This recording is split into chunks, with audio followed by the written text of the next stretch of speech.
I sold my clothes. I'm sitting here wondering, will a matchbox on my clothes? I ain't got so very many, but I got such a long way to go.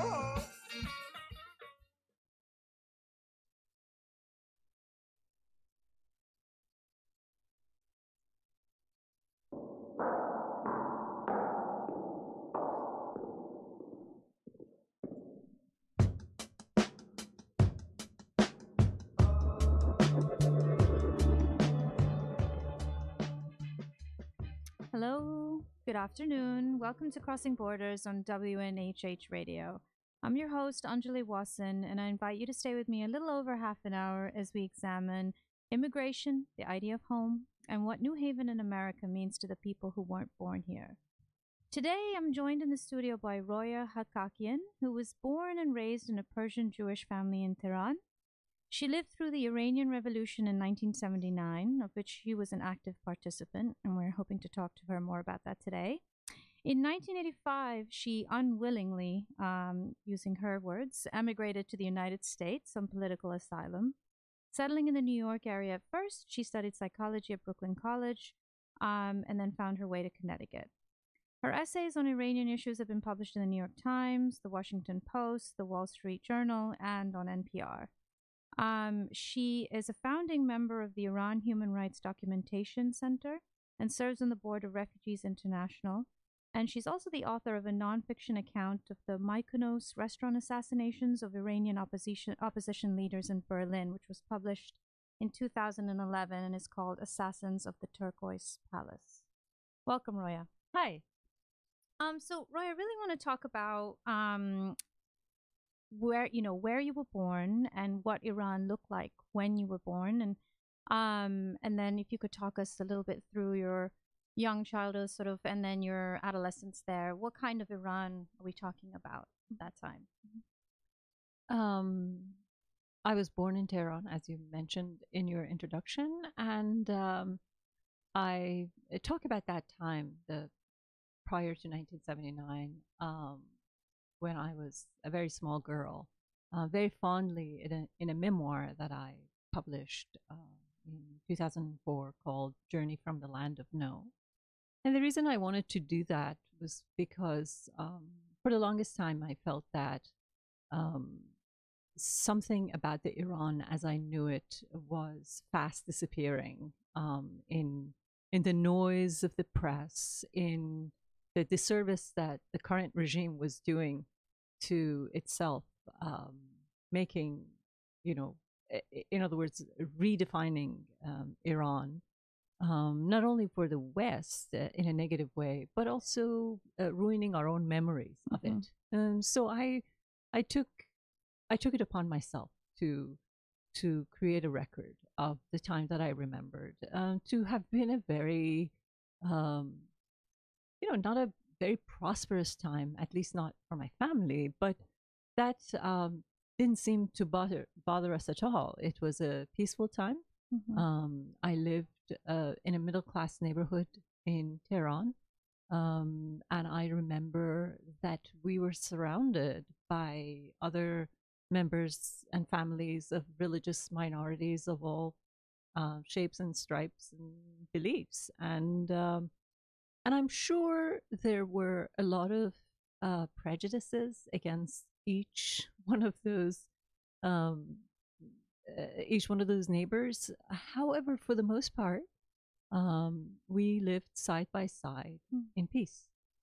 And that's basically the first quarter of the book, which I thought was a very important point to make, that there was an eclectic, at least religiously eclectic time, and it was not a perfect collective of various religious beliefs, but for the most part it was peaceful, and I remember it fondly. And is your family always originated from Iran? Like, if you sort of, your parents and your grandparents, were they born and raised in Iran as well? Yes, I was so curious to know about that because in general, the tradition of record keeping came to Iran very late. Okay. So my father used to tell stories about the day that his ID card or birth certificate was issued for the first time when he was 6 years old. Oh, wow. So they were very shoddy Hmm. records about who was where Mhm. and all that. But so I was tempted to figure out where in the world I had or my ancestors had been. So I did one of those DNA swabs and Oh, sent wow. it in. Like through Ancestry.com or One something? of those, or? and I think it was Okay. 23andMe, and Okay. it turned out that I had been in Iran, or I had been in Europe sometime, or my ancestors, I should say, had been in Europe, or a, one of my ancestors had left the Spain Okay. sometime at the end of the 15th century, and then Okay. trickled down to that part of the world, and had ended up in Iran. So yes, the long answer to your question is, which I gave, is that yes, I track my ancestors back to Iran for many, many generations. Okay, that's amazing. Yeah. And so it sounds like there was this then pretty intense rupture to this peaceful time that you're describing. So kind of this coexistence, this peace. What happened then towards the late 70s to rupture that? And if you could tell us a little bit about the Right. background of the Iranian Revolution and how and your place in it. Right. Well, I can't really claim a place. I was 12. But being on the edge of adolescence, and being a precocious child, I felt very sympathetic, or I should say, I felt incredibly stirred by what I thought the revolution was, or who I thought the revolutionaries were, because they all associated themselves with so many of the great ideals that I was reading about in books and in poetry, and every other word was about freedom and equality, and so being that young, all of those things really captured me. And I think for a healthy young person, it should, and that's what you want, your youth to be rooting for. So I think what really took the Jewish community, my family, by surprise, was the face of that revolution, which was a cleric who came with an absolute clerical presentation of a turban, a robe, and a very ascetic behavior and presentation in speech and in every other way. And I think for a particular class of the Jewish community, it was a reminder of a time and certain confrontations and hostilities that the community feared. And it was precisely the sort of memories that had been sort of faded from the minds of that generation through the decades of modernization in Iran, that had brought a sense of pluralism to the community, and had in fact really brought these minorities that used to be very marginal together and placed them under the same large banner of being Iranian, which was in a way terrific, because Iran had moved from being a country of various tribes, not very different from Afghanistan, to being a unified nation that defined itself first and foremost by its Iranian identity. And that was very vital in terms of creating an economic development and modernizing the country, and also creating a sense of nationhood. So Jews were no different. Jews had also been included in this grand project.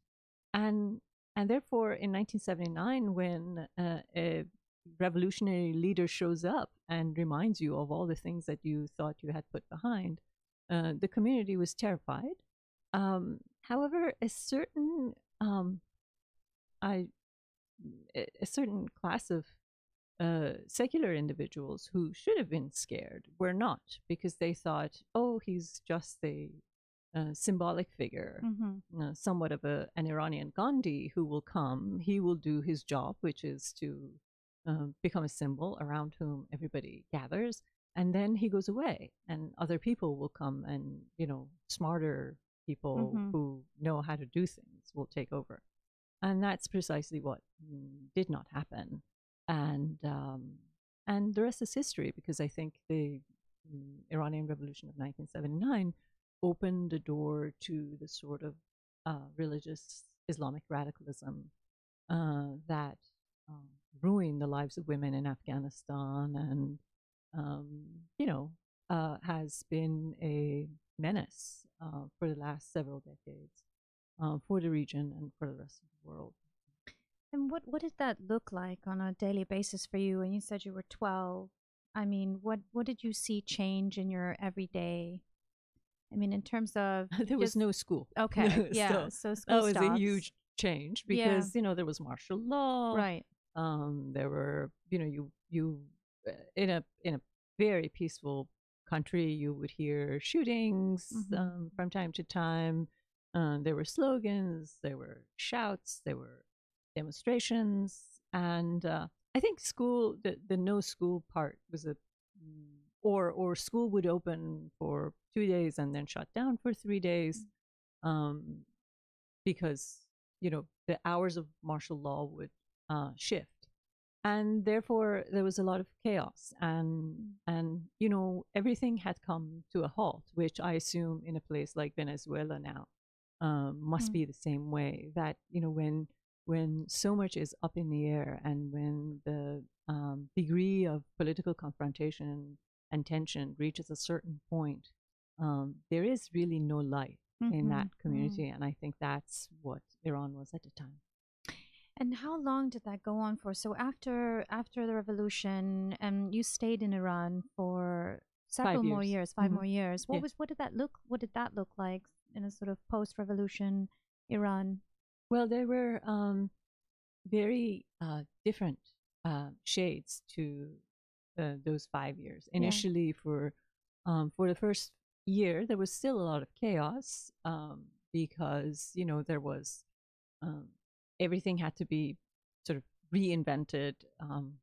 Most of all, the government, the constitution, and then shortly thereafter there was a cultural revolution very similar to what happened in China that was announced in Iran, which effectively meant that the entire educational system in Iran, from elementary on to university, was going to be redefined, redesigned, according to the new Islamist principles. Okay. Exactly. Yeah.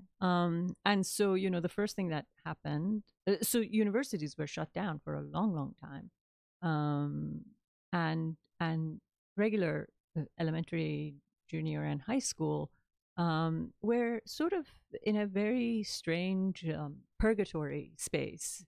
For instance, I remember that in my last 2-3 years of high school, the Cultural Revolution mandated that only women could teach girls. Okay. So my co-ed school became an all-girls school, and now I had to have a physics teacher who was a woman, and a calculus teacher who was a woman, and a chemistry teacher who was a woman, and these were the fields that traditionally men had taught. So we didn't have teachers, because we just hadn't generated them yet. And so I remember we used to go to evening schools where men, these were private tutoring, sort of the Iranian version of Kaplan school and some such, to compensate. And there was a man who was teaching us. He was quite great, except that he was afraid to look at us because of the new laws. So he was staring the entire time at the ceiling. And it was very hard to, to put write anything on the board if you're Not making any staring eye at the contact. Sure. ceiling. Yeah, Exactly. yeah. And it was very hard to ask him any questions because even if you raised your hand, he wouldn't be able to see it. So it was just completely absurd. And probably, the fortunate thing is that everybody always asks me, were you afraid? And I think if I weren't a teenager, I probably would have been really afraid. But I found all of it completely absurd. And for the most part, I said, these stupid adults, Yeah. which every teenager anywhere in the world would react in the Yeah. same way. Regardless if there's a revolution going on around them, sounds like. So tell us, kind of bring us to the moment then. In 1985, you said when you were 19, you moved to the US as a political refugee. Is that right? Explain to us kind of what led up to those circumstances, and then I'd love to talk a little bit more about what that actually looked like and what it was like when you arrived here. But yeah, lead us up to the circumstances. Like, how did you decide? How did that come about? What was the process like for applying for political asylum in 1985? Well, just to kind of clarify, we applied for political asylum in 1984. Okay. And it took about a year for it to be granted. So part of what I find really unfortunate is that the sort of the chain of the immigrant or refugee experience in America is being broken, because some of these experiences, regardless of whether they're Mexicans at the border or Iranians flying in, are the same. So, everybody talks about detention centers. Okay, I was not at a detention center, and the circumstances at a detention center are horrific, no doubt. But I lived with 11 other refugees, 11 other people I didn't know, in a 2-bedroom apartment for 9 months in Vienna.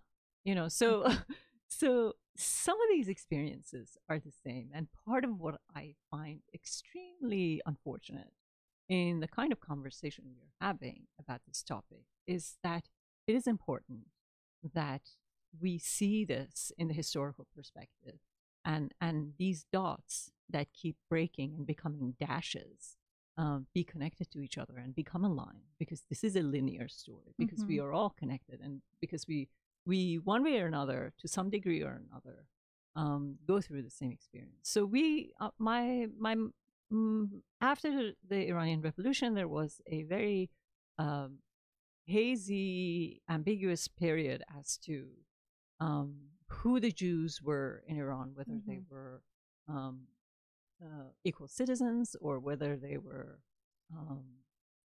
individuals that should not be trusted and should, be shunted out of the country. I mean, there was a big debate. It was you had a new government that had to make major decisions about ideas that they couldn't agree on. So like many other communities and many other issues, the Jewish community also got caught in this moment of ambivalence and tension, and therefore the government didn't know whether it wanted to allow Jews to leave the country or wanted to hold them somewhat as undeclared hostages to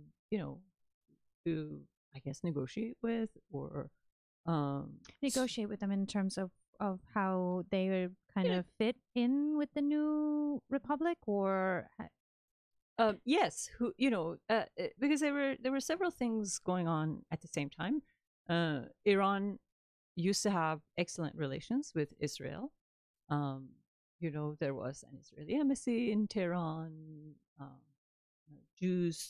Israelis did a lot of construction work, modernization and urbanization work in Iran, and all of a sudden, all of that ended, and Israel went from being an ally into a pariah and a number one enemy. So the issue was, would the regime tie the destiny of the Jewish community to that of Israel, or would the would they see it as two separate issues and say Israel and is a political issue and Jews are Jews and they have nothing to do with them, or some definition of that ilk. And eventually they did come to the latter conclusion and said Israel is Israel and our Jews have nothing to do with Israel. But the tensions remain, and the distinctions could not be made in that clear term by everybody, and therefore.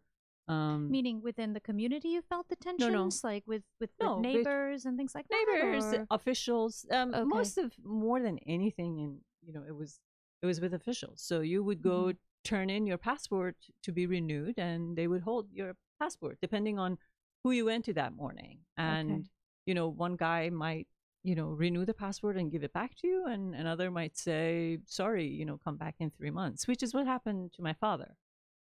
So my father's passport was never returned to him, and eventually 5 years after my mother and I had left, he was smuggled into Pakistan on the back of a donkey under very, very difficult and harsh and dangerous circumstances. And because his passport had been withheld and he wasn't able to apply at the same time, then is that right? Okay? And even my mother and I left, or I should say I left, posing as an Armenian, because they added, not unlike this census debate that goes on in America right now, that we have to decide whether we want to add the question of citizenship to our census pages. In Iran, after the revolution, without having a public debate, a question that had never been on passport forms was added, which was, what is your religion? So these funny questions have a way of making it to these national forms, and lo and behold, it created a major problem in Iran without us really noticing when it first came out. And so in my passport application after the revolution, I put down that I was Jewish, and therefore when I applied, or my mother and I was on my mother's passport because I was not 18. Her passport was confiscated, and mine, and therefore because she had declared to be Jewish. Jewish, okay. Yeah, but nobody would also. I mean, the irony of it was that nobody was also say that we're holding it because you're Jewish, but they were also not returning the passport to us, nor were they telling us why they were holding it in the first place. But once they had added the question of religion, all sorts of hell broke loose. In some ways, less so for Iranian Jews and more so for the Baha'i community, who were even in far bigger trouble than the Jews could ever be. So yes, they held our passport, and eventually what happened was my father somehow located some official within the passport office who was taking bribes, and he took the bribe and swapped the form that had said we were Jewish with a form that said we were Armenian. So so then we reapplied and went back and got our passports. My father couldn't. The fellow was fired, or I don't know what happened to him, but my father couldn't pull off the same trick, and therefore he stayed back and was smuggled out several years later. So then we came to Europe and wandered around Europe for about a year. Ended up in Vienna eventually. This was in 1984. You and your mother. Yep.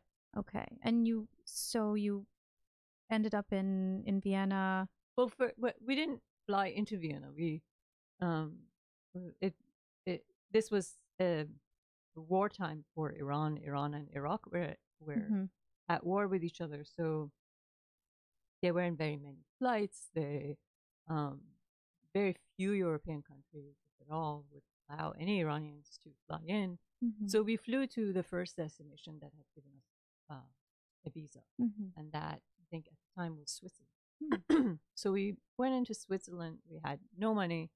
We didn't speak anything, Mhm. including English, and and we weren't even properly packed. So I remember we checked in when we were flying. I mean, when we were at Tehran airport, we checked in a bunch of plastic bags, you know, big uh, black garbage bags, and thought, we'll figure it out when we get there. So then we landed in Switzerland, and we went to pick up our luggages, Oh no. and and as you're looking at the Conveyor belt. conveyor belt, Yeah. there are all these. It's dotted with like sweaters Oh, and no. shirts, and lo and behold, our Oh. plastic bags It's quite had been symbolic, torn. really. Yeah, you're right. It was a metaphor. So yes, so we had to like pick off our clothes from the conveyor belt and put it all back together somehow. I don't even remember. But then it took a while to figure out where we could be because not every U.S. embassy is equipped to deal with refugees Okay. in Europe, or wasn't at the time. So it took us about 2-3 months to make our way from Switzerland to Vienna, where they had the capacity to process refugees. And how did you know that how did your family decide that America was the ultimate destination? It was no decision. My brothers had already been here. Oh, okay. From prior to 1979, they come to study. Okay. And so it became a case of family reunification. Okay. Yeah. That makes sense. Which now is being revoked. Yes. Right. Yeah. Well, So, yes. Anyway, like a lot of other things. Yeah. Okay, so you find yourself in Vienna for 11 months, you Mhm. said, living in an apartment with A whole lot of other people. other Yeah. people also in similar circumstances Yeah. waiting for asylum to go through. Yeah. And tell us about the days kind of leading up to finding out that you have been granted political asylum in the US and what it was like to leave Vienna. I mean, after 11 months, I imagine that it had become somewhat of a home, or maybe not. You can tell us a little bit about that.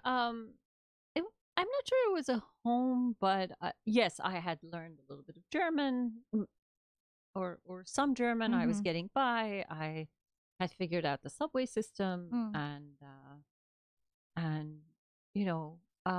was also I had also figured out how to what the college system was, and I had found out about applying to university, so on and so forth. So I had created an alternative universe in case things fell through, which to some degree I wanted them to fall through because I didn't want to come to the United States. Why not? Well, I wanted to go back to Iran. I thought that even if things had gone wrong, we all needed to be back in order to fix it. And I felt very patriotic. And I was also idealistic. I thought, if everybody left the country, who will stay back to change things? So I was really pretty resolved to return. And so in my calculation, Vienna was a lot closer to Tehran than New York was. And there was more of a traffic between Iran and Austria than there was. It just felt home the was proximity. A little closer. Yeah. But then the visas came. It took a long time, but they came, and we landed at JFK. And you've described to in a piece of yours that when you first arrived here, your first few months that you were filled with, quote, despair and self-loathing. Can you tell us a little bit about that? Why did you feel such despair or self-loathing? Despair and self-loathing, I guess. Both of them seem to sometimes go hand in hand, but not always. But why? What was it like? I mean, well, you come to a place you don't want to be. You don't speak the language, uh, because you don't speak the language, you feel very stupid, even if other people don't treat you that way. You feel very dumb. I remember somebody took me out to dinner in those first few weeks, and I used to think that I was really smart, and especially when I was 19 years old, I thought I was exceptionally smart. So I'm sitting across this guy who I probably was trying to impress somehow, and then the waitress comes and says, um, takes our order, and I think at some point she asks whether I want a Coke or a Pepsi, and I couldn't make out the question. So I'm staring at him, saying, "Ooh," and finally he says in Persian that she's asked what I want, and so I was crushed. And in fact, I was so crushed that I never forgot about it and wrote about this moment many years later in an essay or someplace somewhere. And readers started to say, it's impossible that you couldn't speak English or you couldn't tell apart. But it is, and all of it is possible. It's impossible. It's possible to be that desperate. It's possible to have not a single word of English, and it's possible for human beings to resolve to rebuild themselves back up and master the very things that they do not have, which is, for me, it was language. I think it's very possible, and it's all too common, really. I mean, I think that even going back to what you were saying earlier about, no matter in which way I think you arrive here, whether it's through kind of more, intense and horrific circumstances or long waits or voluntarily or involuntarily, there's always these moments of being in a alien space and not understanding the question or not understanding the custom or not understanding the appropriate dress or whatever that makes you feel incredibly alienated, isolated, and, as you said, dumb sometimes, just really filled with your words, despair, and self-loathing. Right. What changed for you after that moment and those first few months and this kind of, it sounds like a very transformative time? What happened after that? Nothing really changed. So I can't point to a moment where I say, somebody said something, and then all of a sudden I realized that I was in America. If only, yeah, if only it was none of that. I only remember that I learned more English, and I started to sound slightly less unintelligent. And I at some point I was at Brooklyn College, and I had completely, because I was a little poet when I was in Iran, so that position was also somewhat of a rarefied position for me, because I was 16 and 17 and I was writing material that people much older than I was were taking very seriously. So I was this, little, young literary, whatever I was. And they gave me a really, really warm reception, among serious people in Iran. And so I had lost that too. And at some point at Brooklyn College, I decided that I would dare to think about English literature, even though I had thought, I don't know any English, I don't know this culture, I can never make it here as a writer. I'll go be, I don't remember, be a doctor or a, manicurist, I don't remember. But I had decided that that it had to be something completely different. Maybe it was a dental hygienist, I don't remember. But I just really needed it to be something completely unrelated to literature. And then one day I found out that Allen Ginsberg, the poet, was taught at Brooklyn College, and I knew some of his work in Iran, and it electrified me to think that he was around. So I found where his office was, and I went to his office. I knocked on the door, and I said that I wanted to be in his class. And he said, there's a requirement to be in my class. You have to have 30 English poems to show me so that I could, read and decide whether or not you belong. And I had already published a book of poems in Persian. So I gave my book of poems in Persian to him, and he picked it up and he looked at it and said, groovy, and and he, even though he couldn't read the poems, he allowed me to go sit in his class, which is a great sort of green light that there was some other dimension where I could explore, where things could be better. What an incredible moment. It does sound like you did have that moment there, right then. Yeah.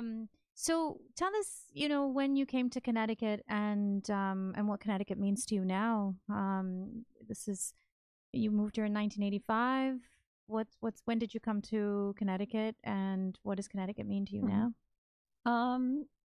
Well, I in some ways, when I think about the sequence of things, I always think to myself, I wish Connecticut had come first, because this is where I felt that I could have some sense of mastery over where I was. I was lost in New York, as I think most people probably are. I felt, it isn't to say that I didn't figure things out. I figured things out in New York too, and I went to work. I was a college student, so all of that eventually worked out. But it was an overwhelming place, and I think if I were to give advice to an immigrant today, I would say go to a place like Connecticut, come to a place like New Haven, because these communities being smaller allow for an immigrant to, kind of find his or her wings. And so even though I came here many, many years later, and I had always lived in a big city in Tehran. Tehran was a huge city. New York was a huge city. And suddenly I came to New Haven, which was, not a cosmopolitan space. But in some ways, I found it to be much kinder and easier to belong to and feel part of and feel important. So yes, this is the closest I've had to a home since I left. And just to end, Roya, what's your relationship with Iran now? It's hard to say. I continue to write about Iran because in some ways I think the fact that I do not plan to go back, and I don't have any sort of investment. I'm not going to run for office there. I don't have any property that I'm trying to manage from a distance, because there are a lot of people in diaspora who live in both places or have stakes back in Iran. And because I have no stakes, I actually feel liberated to say the things that other people with certain considerations may not be able to say. So I continue to write, but I continue to write from the position of someone who knows what it is but doesn't want to own any of it anymore. And I do find that liberating, and I do believe that allows me to speak a certain truth that others may not be able to. Fantastic. Well, thank you so much for joining us in the studio. It's been a true pleasure to speak with you. Thank you, everybody, for listening out there. This was Crossing Borders with your host, Anjali Wasson. We're on WNHH Radio, broadcast of 103.5. And you can check us out on the New Haven Independence website, Facebook Live, and Twitter. We'll see you in 2 weeks.